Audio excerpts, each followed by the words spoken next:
राजकारणातून थोडंसं लिप्त राहण्याचा विचार केलेला, परंतु दादांनी पुन्हा राष्ट्रवादी वेगळी केली आणि त्या ठिकाणी काम करण्याची संधी मिळाली आणि दादांमुळे पुन्हा राजकारणात ची सुरुवात केली.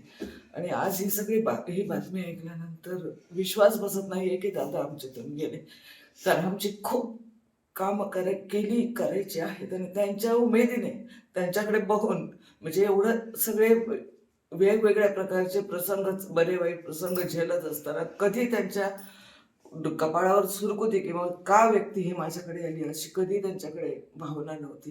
आलेल्याचं प्रत्येकाचं काम करणं आणि त्याच्यातून मार्ग काढणं हे कसं गेट उघडून आत येताना म्हटलं दादा हे आमचं काम कोण करणार आता.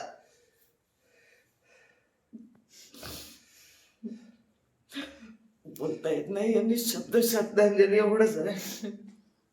कारखान्याचं सुद्धा या ठिकाणी त्यांच्या हस्ते उद्घाटन व्हावं अशी तुमची इच्छा होती. दादा येणार होते इथे, सगळं बघणार होते, कसं सगळं करणार होते.